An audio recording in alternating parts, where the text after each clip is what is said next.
Город тысячи минаретов. Добро пожаловать, Каир. Шумный, пыльный и не признающий правил. Они даже не пытаются остановиться. Куда ни посмотри, древность, которая хранит тайны удивительной цивилизации. Просто космос какой-то. В этом выпуске я проникну вглубь Великой пирамиды Хеопса. Снимать здесь нельзя. Побываю в настоящем аду для верблюдов. Сбежал, молодец. Спущусь в мрачные подземелья древних гробниц и даже успею заглянуть в жемчужину Средиземного моря. Боже мой, да это ж просто рай. Приготовьтесь удивляться. Жаркое путешествие по африканской стране начинается.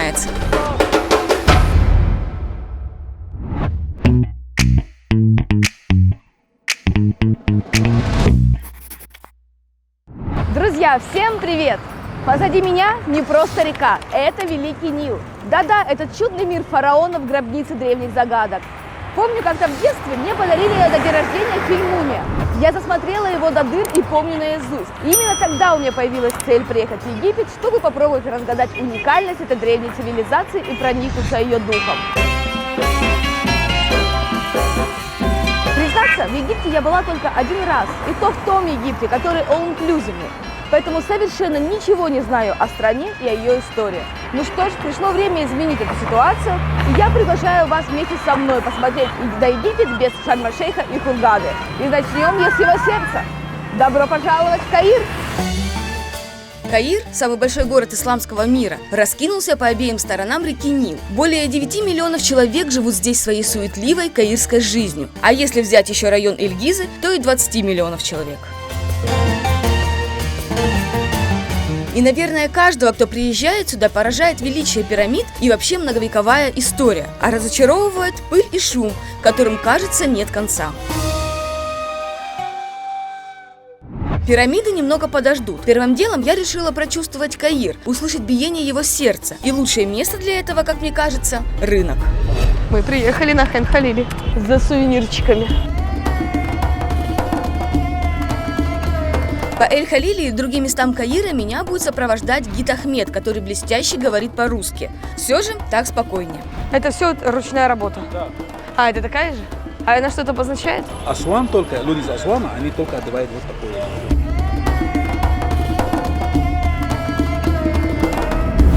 Это самый большой рынок в современной Африке. Давным-давно здесь любили проводить время едва ли не все жители старого Каира. Одни продавали, другие покупали, третьи воровали. И спустя столетия мало что изменилось.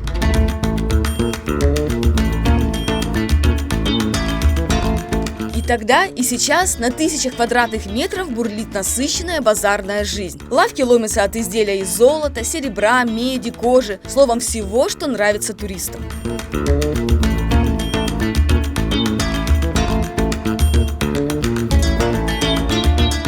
Хочется купить, руки чешутся, что-нибудь купить. Давно я не носила сережек. Красота, египетская сила. Тут действительно сложно не потратить все, что есть в кошельке. Кое-как отбившись от зазывал, спешу погулять по исторической части города – Старому Каиру.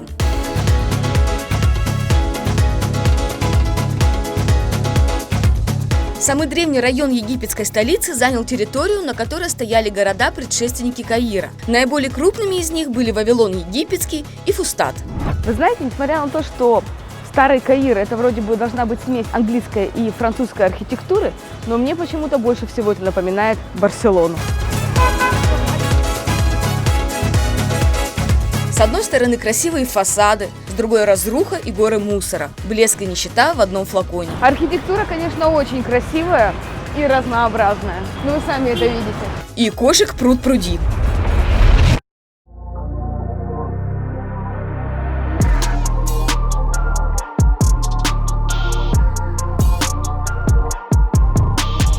А я слышала, что, допустим, возле магазинов стоят специальные брызгалки, если кошки приходят, чтобы они не заходили в магазины, их водой отбрызгивают. Нет.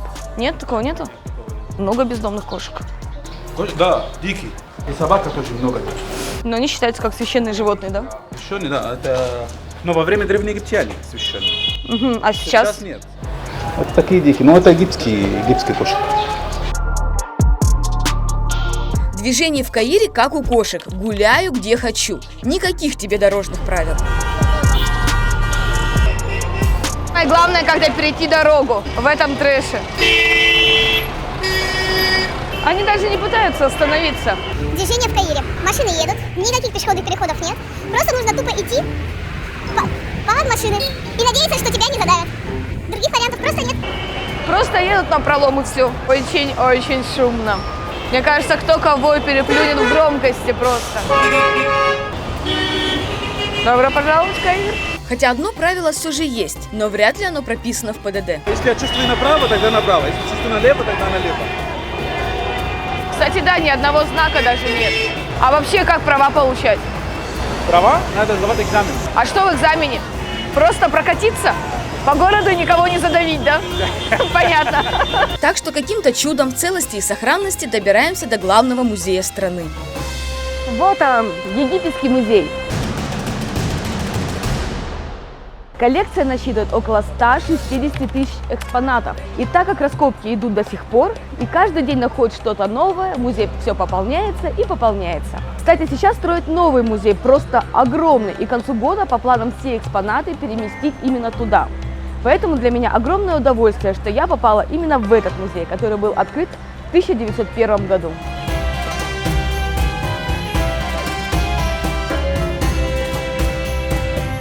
Собрание древностей поражает. Не зря этот музей считают одним из величайших в мире. Я бы не хотела пересечься с таким крокодильчиком.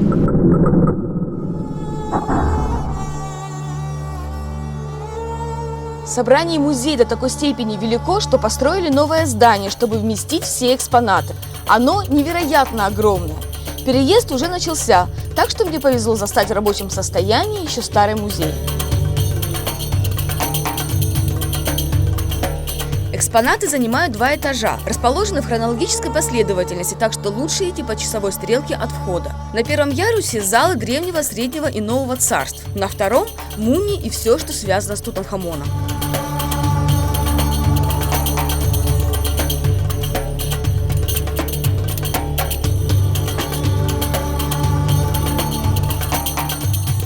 Мимоходом узнаю историю о тапочках. Они взяли папирус из Нила, на берегах Нила, и пошли домой. И готовили сандалии и тапочки.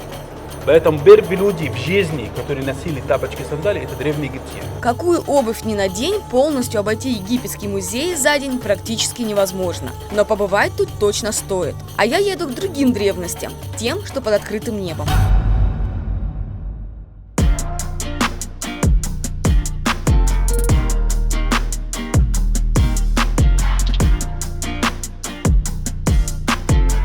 Ну вот, наконец, мы добрались до национального достояния Египта. Это пирамиды Гизы. И позади меня самая большая пирамида. Пирамида Хеопса. Это глыба наследия древней египетской цивилизации, о которой, пожалуй, каждый школьник знает.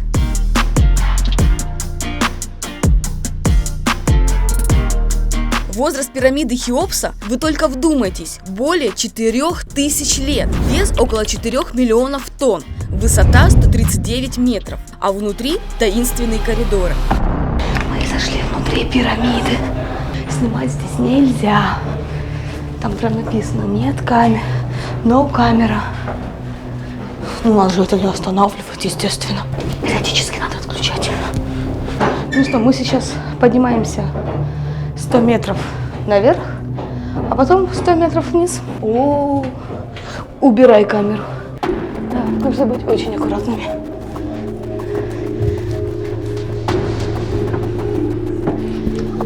Пошли.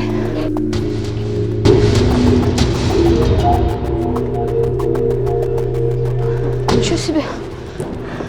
Ну так все это и просто. Посетить пирамиду.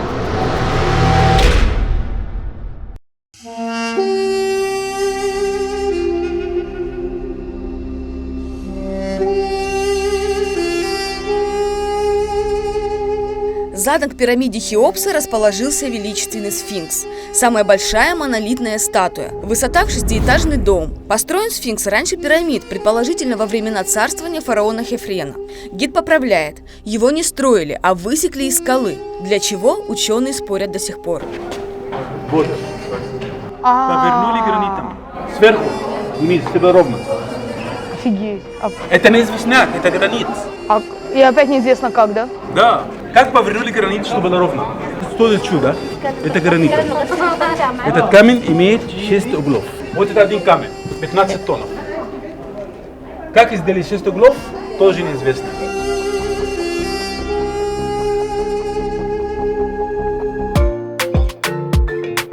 Все вот так вот приходят к сфинксу. Здесь бегают ребята, которые за деньги будут фотографировать вас и покажут, в каких позах можно сфотографироваться с сфинксом.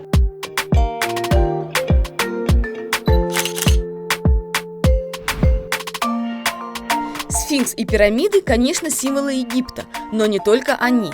Без верблюдов никуда. Эти животные помогают своим владельцам неплохо зарабатывать на туристах. Так что подставляйте карман. А если я упаду с него? Я могу точно сказать, если падать, то падать очень высоко. Я пока боюсь.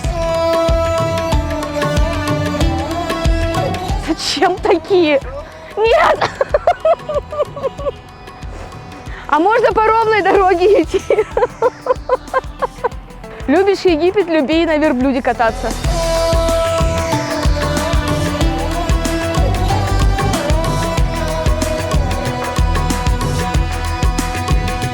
Если честно, я больше всего боюсь даже не то, что с него упасть, а если он отвяжется и побежит.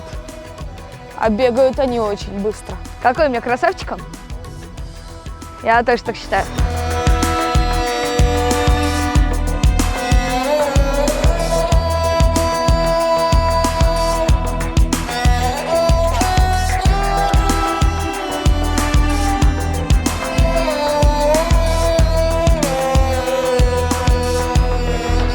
Что ж, первый опыт катания на верблюдах произошел успешно. Я не упала, уже хорошо. Кто-то скажет, ну хватит уже издеваться над животными. Это еще что, вы рынок верблюдов не видели? Слабонервным лучше перемотать.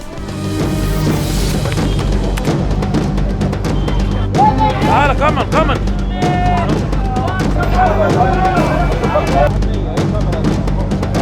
Торговля полным ходом. Верблюды, продавцы и покупатели. Смешалось все. Шум, гам и жестокость. Всего 35 километров от Каира, но ощущение, что цивилизация шагнула назад. Кошмар! Я не могу, у меня сейчас реально сердце кровью обольется, видя всех этих бедных верблюдов. Цены на горбатый скот начинаются от 20 тысяч фунтов, это где-то 100 тысяч рублей за экземпляр, и могут дойти до 50 тысяч фунтов, где-то 250 тысяч рублей за особенно качественную и выносливую породу.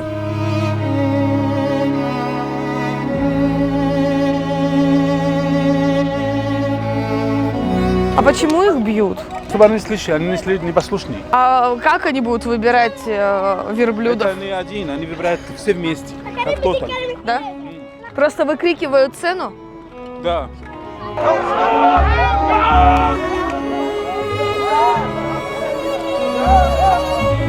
Это значит, его купили? Да.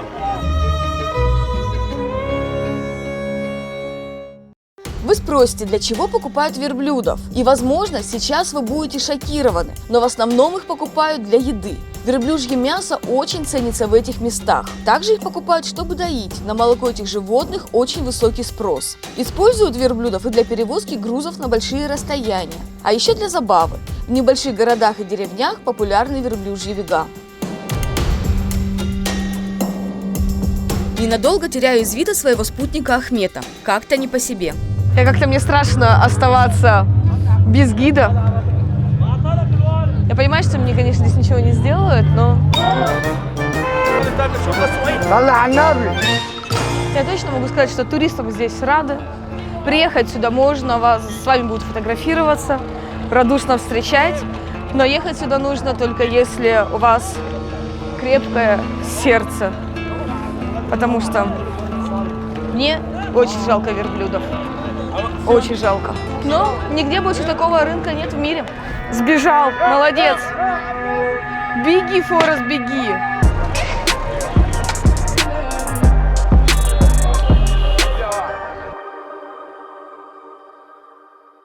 Но вернемся в Каир. В планах посетить и другие пирамиды покруче Хеопской. Но перед этим, чтобы немного прийти в себя от увиденного на базаре в Беркаше, едем на более гуманный рынок.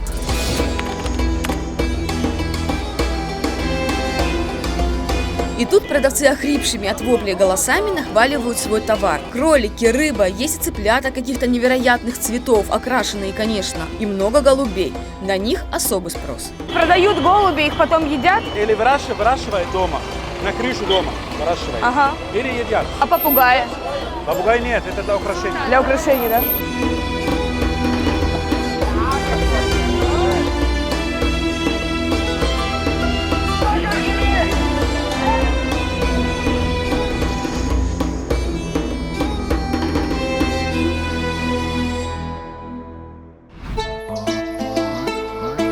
Гид рассказал, где можно отведать египетского голубя. Решила забежать. Не скажу, что очень хотела, но как узнать страну, не изучив ее кухню? Я очень долго отнекивалась, но наш гид Ахмед сказал, что голубь – это просто божественно. Это нежнее курицы. Вы обязательно должны это попробовать. Его мама каждую пятницу для семейного ужина готовит голубя, и что мы должны это попробовать. Я немножко нервничаю, но так и быть. Несите, я вам расскажу всю правду. Thank you. Наверное, да, спасибо. Ну, выглядит он как голубь. Как его есть вообще? У него очень интересная кожа. Она, наверное, прозрачная, она там фаршированная рисом. Ну что, разрезаем? Пробуем. Слушай, а где мясо вообще? Мне кажется, голубя зря убили, мяса нету. Я нашла мясо голубя.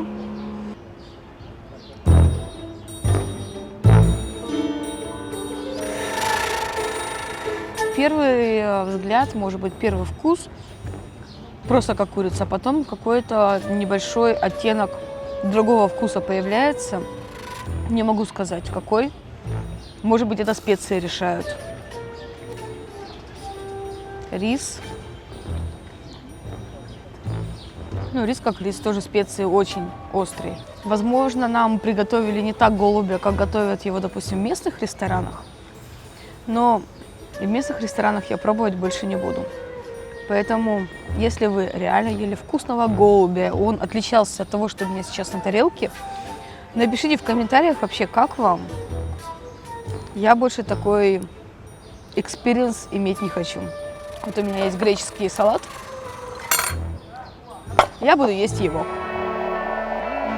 Каир условно можно поделить на 11 частей. Каждый район представляет собой определенную историческую эпоху с неповторимой архитектурой и достопримечательностями.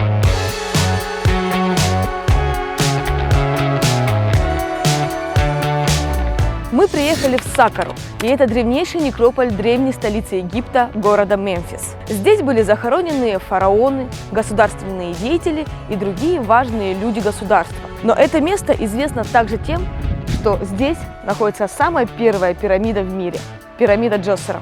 Многие из созданных таким образом пирамид сохранились в разных состояниях и по сей день. Так что в Саккару стремятся не только туристы, но и археологи. Итак, пирамида Джосера и ее знаменитые колонны.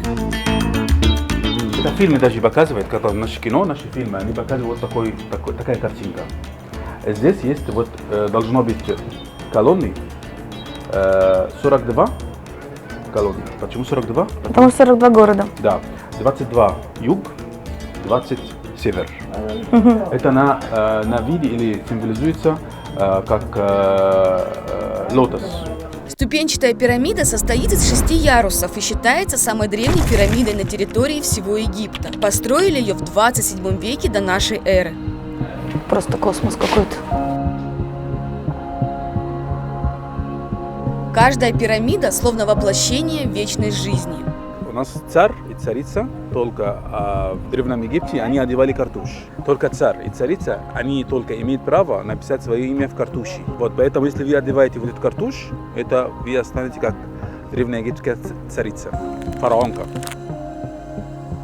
Если одеваете такой картуш, значит будет жить вечно после смерти, поэтому надо одевать. Все, теперь я фараонка. Возле царица. А это пирамида Пепи II. Так звали еще одного фараона Древнего Египта. Именно здесь находится одно из чудес Египта, которое до сих пор не могут объяснить ученые. Если посмотреть по сторонам, то ничего необычного не замечаешь. Но если выключить свет, а на стены посветить фонариком, то по обе стороны от гробницы можно увидеть очертания фараонов. Это просто удивительное зрелище. Это гладкая, кстати. Серьезно? Спина гладкая, да. А можно потрогать? Да, потрогайте. Спина гладкая. Такой обман вообще просто обман С той иллюзий. стороны тоже гладкая. Она гладкая. Диссонанс такой. Как придумали это? Они как древние египтяне придумали об этом? Опять никто не Никто знает. не знает.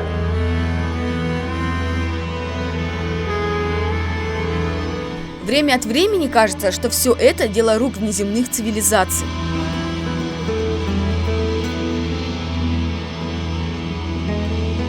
Здесь известняк, а это мраморный. То, что мы знаем, то, что мы читали на папирус или на эксаванате, очень много информации, которую пока не знаем. Поэтому это, я думаю, что другая цивилизация. Может, все-таки инопланетяне? Нет. Просто умные. Но ответ на одну из загадок человечества я, кажется, нашла. Они слишком очень похожи. Да. Ну хотя вот здесь Но просто это больше, больше здесь размер. меньше, да. Очень размер. Прям вот идентично рисовали каждый иероглиф.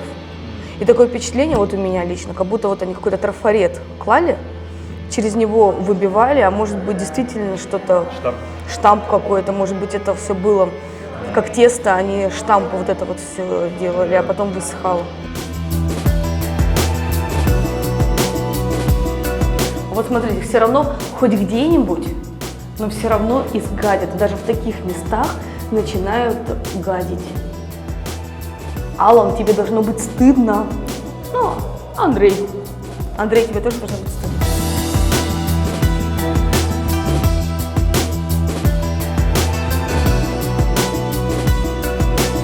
Посетить вот эту вот пирамиду гораздо было интереснее, чем посетить пирамиду Хеопса. Вот честное слово. Это письменность, вот эти вот загадки, которые фараон появляется, когда отключаешь свет и включаешь фонарик. Действительно гораздо интереснее. Я искренне советую посетить это место. И не забывайте, что под видео в описании к ролику я всегда оставляю геолокации мест, которые мы посетили. Включаю это место. Еще одно достояние Египта, да и всей планеты – пирамида Тети. Внешний вид сохранился плохо, и теперь она больше напоминает небольшой холм. Подземные камеры и коридоры некрополя, напротив, в прекрасном состоянии.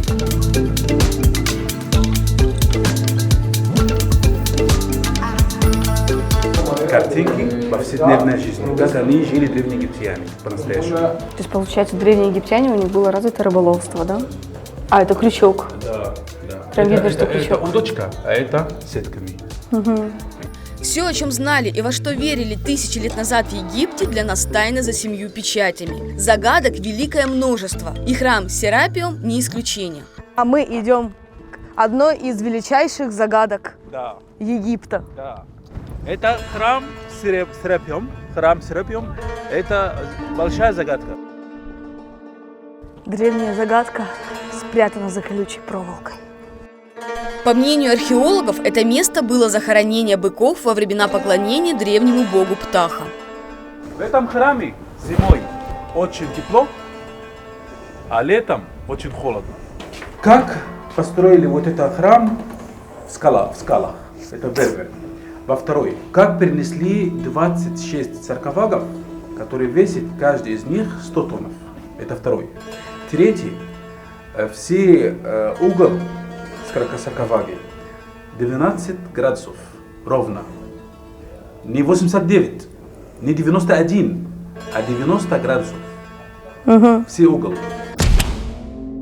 Мумии быков давно исчезли, но огромные саркофаги, в которых они находились, остались тут. И, возможно, причина в их неподъемном весе. Последний король Османской империи, он хотел подарить король Франции один саркофаг. Они не могли вытащить, потому что если саркофаг весит 100 тонн, надо для этого, чтобы двигать этот саркофаг, надо 500 человек. Подарили в итоге? Нет. Вот. Это осталось. Это только крыша. А, это только крышку? Это только крышка. Они, получается, до выхода дотянули, а дальше уже не смогли. Смогли. Да. Вот. Остановились тут. Это 30 тонн. А это 70 тонн. Сейчас вытащим. Давайте я дам 1 фунт, если вы... Сколько? 1 фунт. Я сама 1 фунт дам. А они сначала крышку пытались вынести? Да. Крышку до туда дотащили? Да. Саркофаг до сюда? Да. И бросили? Не могли, да. Не могли, да. Да ну это затея. Не так и хотелось королю Франции что-то дарить, да?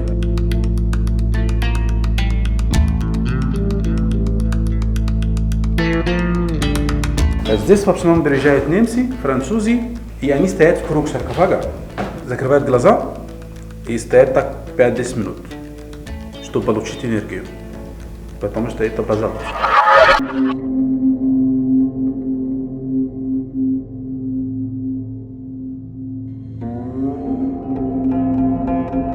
По руинам античного некрополя я готова была бродить бесконечно, но мой гид недвусмысленно намекает, что пора и честь знать. Я так с вами устал, на самом деле. Мы много вопросов задаем. Нет, физически, Физически? да. Ходим много. Я хожу, я уже старый человек. Я красивый там. Есть время отъехать на 180 километров от Каира, чтобы посетить жемчужину у моря. Всего лишь в 3 часах езды от Каира находится бывшая столица Египта – город-курорт. Город, который основал великий Александр Македонский – Александрия. И сразу же повеяло русским духом. От машин. Первое, что бросается в глаза по приезду в Александрию – это очень много черно-желтых машин. Я думаю, несложно догадаться, что это такси. Но примечательно то, что это наша «Лада». Оказывается, что здесь недалеко есть завод, где собирают эти машины.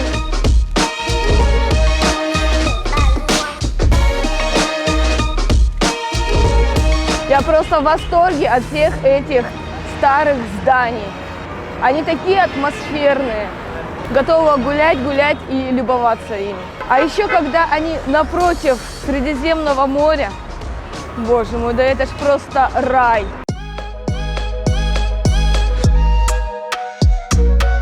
Нам обещают, что это будет самое вкусное мороженое. Огромное спасибо вам. Честное слово, что? Оно вкусное. Если честно, как будто манго только что съела. Манго очень вкусное. Вкусное мороженое. Не обманули. Какие интересные вещи там продаются. Очень странно для Египта увидеть такое.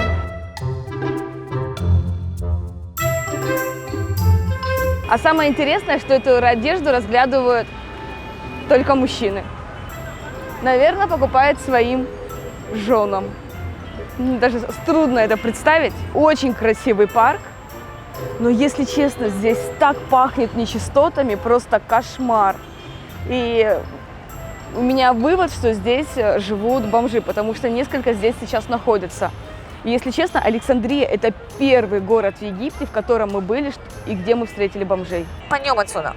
Александрия удивительным образом отличается от других городов Египта и по атмосфере, и по запаху. Мне кажется, это фонтан.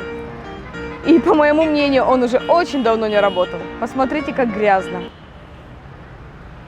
Но не будем о грустном. Что ни говори, но Александрия – удивительный город. Здесь удачно сочетаются восточные кварталы с европейскими постройками, а памятники Древнего Египта соседствуют с древнеримскими и греческими. Александрия очень отличается от остального Египта. Это как будто совершенно другая страна, совершенно другая культура. И этим цепляет Александрия.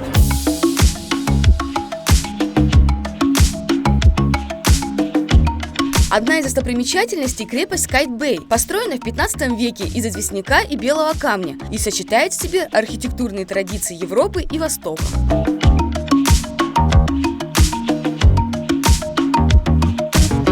Все-таки в Александрии, в отличие от Каира, не чувствуется вот это вот дыхание древности. И, в принципе, это логично, что здесь этого нет. Это совершенно другая страна. Прям такая европейско-арабская.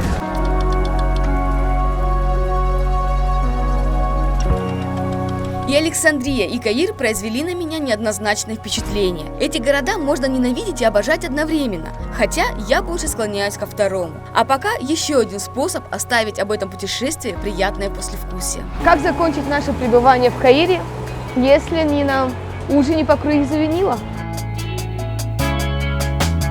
Empieza el flow, esta es la nueva era, pero baila todo. Baila una de Maluma y Tego Calderón. La nena está bien puesta pa' cualquier canción, no tabaco y ron. Y empieza el flow, esta es la nueva era, pero baila todo. Друзья, этим теплым вечером я говорю Каиру до свидания. Если честно, я ехала сюда для того, чтобы узнать побольше об истории Древнего Египта. И я узнала просто очень много интересных вещей. Я надеюсь, что вы приедете сюда и увидите все своими глазами. А мы едем дальше. Не забывайте ставить лайки, подписываться на канал, ставить колокольчик, чтобы не пропустить следующее видео. Всем пока!